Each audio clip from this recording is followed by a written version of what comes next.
Evening guys, Brendan here from On Point Adventures.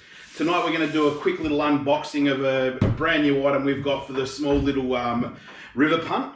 Now it's something that I think is essential on small punts, especially if you're going to be doing stuff like your brim fishing and snags and so forth with lures. It makes life so much easier.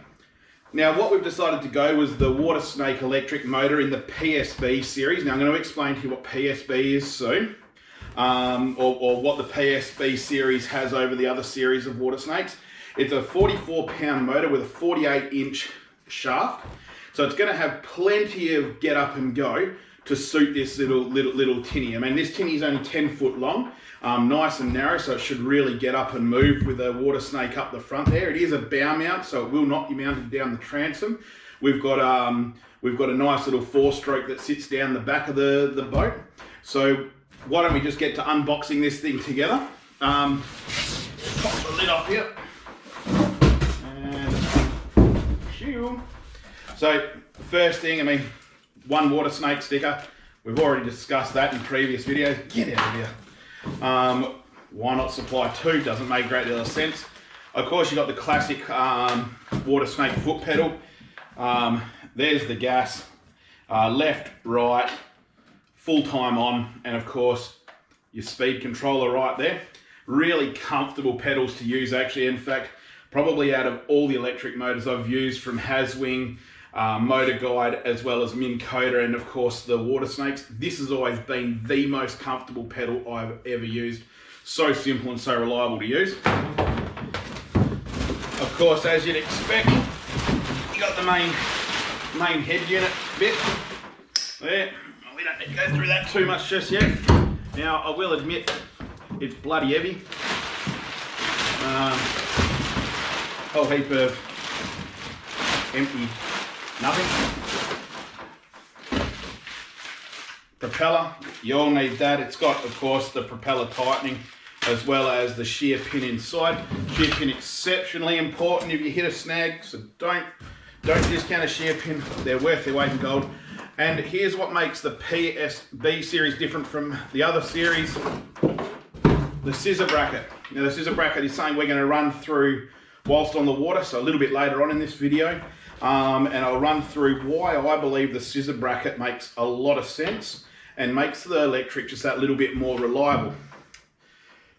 So, why the water snake? I've fished out of brim boats for a blooming long time now. I've used Motor Guides, I've used Minn Kotas, and I've used Haswings. Whilst the Motor Guides and the Minn Kotas are an absolute step above the water snakes. There's no comparison, and in no way, shape or form would I even try and say that this is remotely as good as those. These are still fantastic motors for the price. These take an absolute beating. And when you're paying a fifth of the price for one of these is what you do over the larger scale motor manufacturers, you don't care if you're running it into rocks, if you're dredging it, if you're smashing through snags, or if it takes a bit of a drop, because it's not that expensive to replace. I mean, something like this here is only going to cost you around the $500 to $600, and when you consider what you're getting for your money, it's really quite good. Now, it obviously doesn't have stuff that the big brands have, like Spot Lock and Autopilot, just to name two of the features.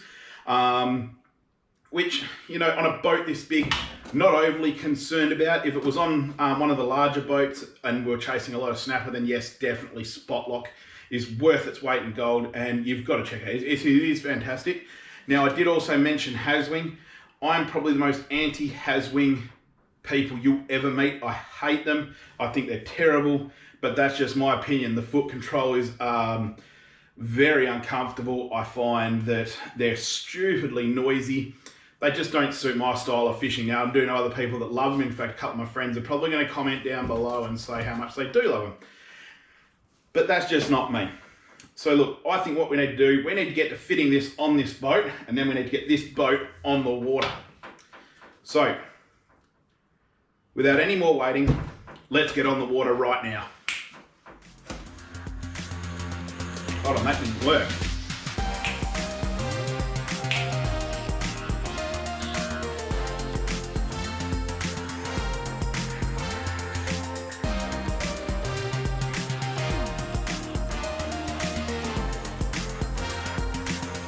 well. After trying this little Watersnake out on the boat today, we've worked out one thing: it's ridiculously powerful for the size boat it's on. I mean, without a word of a lie, we're probably getting 4 to almost 4.5 knots out of this thing. Certainly enough to throw you out. We're on the lowest setting, which was perfect for this boat today.